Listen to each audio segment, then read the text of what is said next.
if we talk maybe a little bit now about audience and sort of youth culture, I'd be really interested on Annie and Tishna's take on maybe the differences between sort of under 13, because I know you do a bit of work under 13 and a bit of over 13. So if the two of you would maybe I think Annie's talk probably about a lot more expert. We ran a project.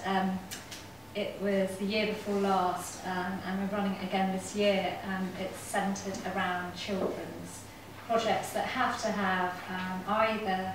I think this is a mistake really, but you know they have to have either a feature film or a TV series at their core, which I just think, you know, being so sort of prescriptive about platform is a mistake. But you know but it's basically a scheme, you know, to try and take these projects and explore how kids are basically consuming across multiple platforms, and to basically be able to extend the story in response to that.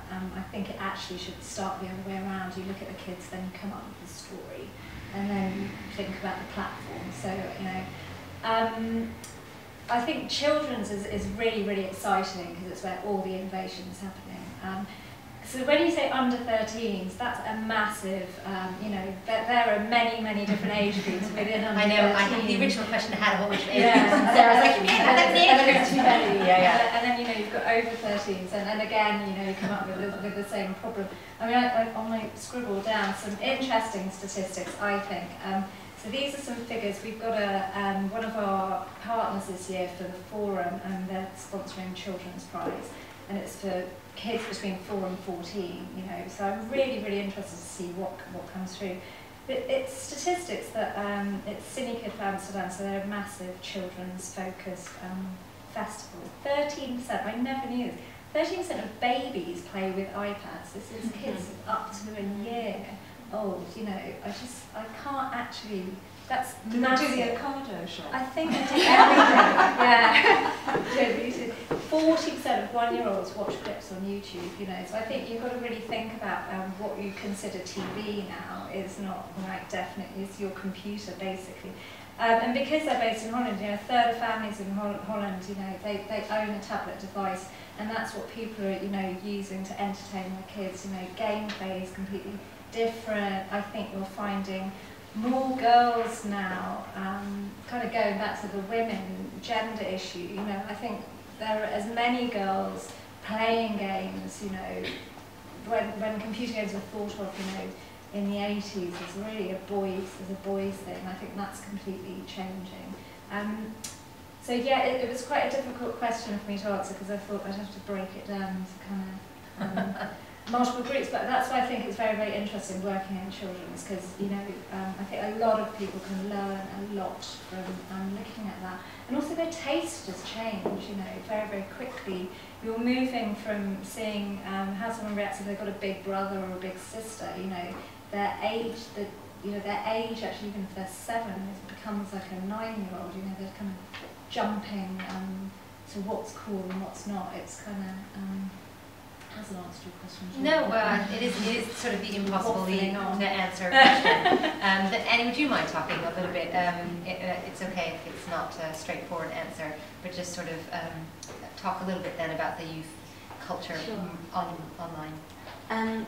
A story that sprang to mind when you were talking about babies playing with iPads. Okay, so I have a 3-year-old daughter, and when you go out for lunch at a restaurant, often what they'll do, they'll take pity on you as a struggling parent, and they'll bring you a piece of paper with some colouring and some pens to colour in and whatever.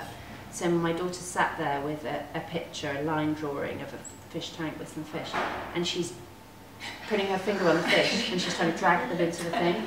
She's like, "Mummy, this is broken." And I was looking at her thinking, oh my, colouring is broken for kids, it doesn't work. And then I kind of was like, but part of me felt like, oh, I'm a terrible parent, what have I done? And then the other part of me was like, yeah, it is broken. Actually, for your generation, that's broken. Yeah. Because I would say for the under 13s, if you were to think about a unifying thing for them, it's touchscreen.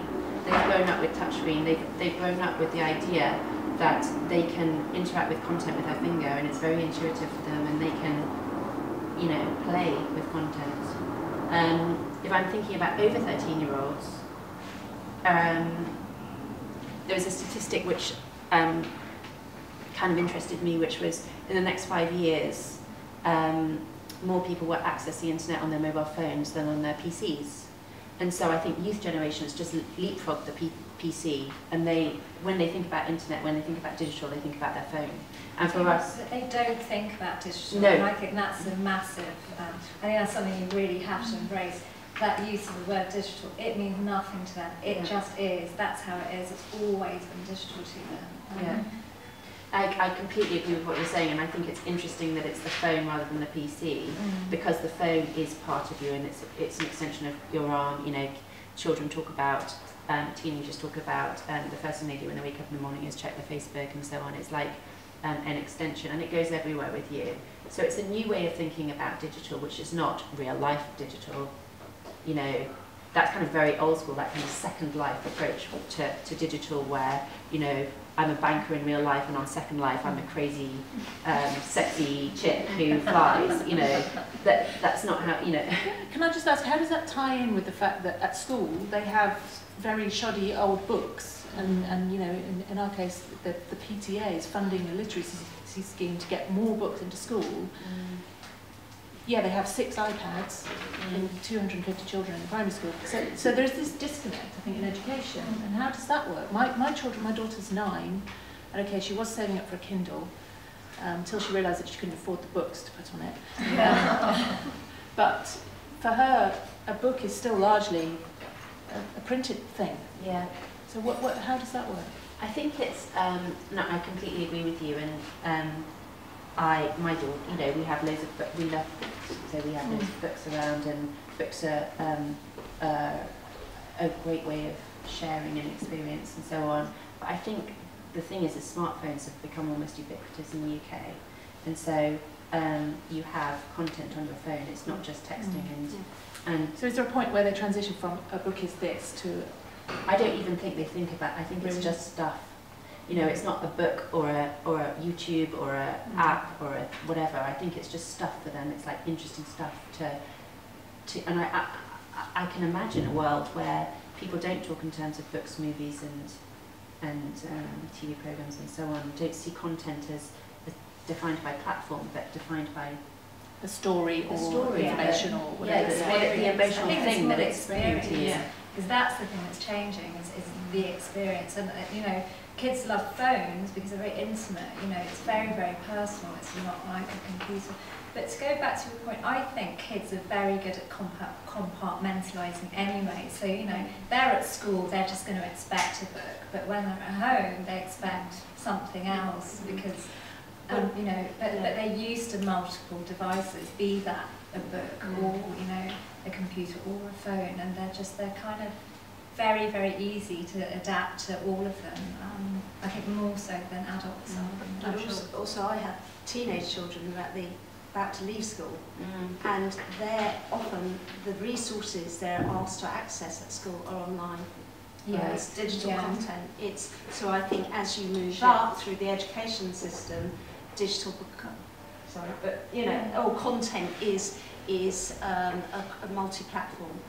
And I think so that does change. But I'd be really interested to find out in terms of educational publishers what the implications are for publishing in this, but also in the emerging markets, context on phone, it's phones. And as publishers, we have to think, if we have export, we need to think about how we're going to create content for our export markets, which really fulfill those kind of platform needs. This has been such a great discussion, and there's so many questions that I wanted to ask, but I think I've only got time for one more, and then what we'll do is we'll open it up to all of you. So I'm going to... What? Interjection. Oh, yes. Twitter, which is one of the questions we have about design, and in touching on branding and book cover design. So this doesn't get to be the last question, though, because I want to ask my last Okay. question. So you ask my question, and I'll ask my last question. I'll take questions from everyone else. the question that's kind of interesting is something that we talked about is in the kind of increasing world of self-publishing and branding, how important is the design process now in terms of a book cover or the way that you present the content? Who wants to jump on that? I think if you're self-publishing, the reason people are successful is because they understand their audience. I don't think it's necessarily to do with design. Of course that helps, but I think it's understanding your audience, where they are, what they like. So I think it's very different to have something tactile and tangible.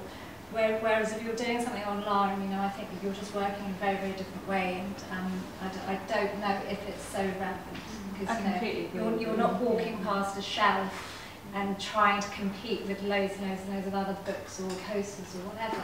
It's a completely different.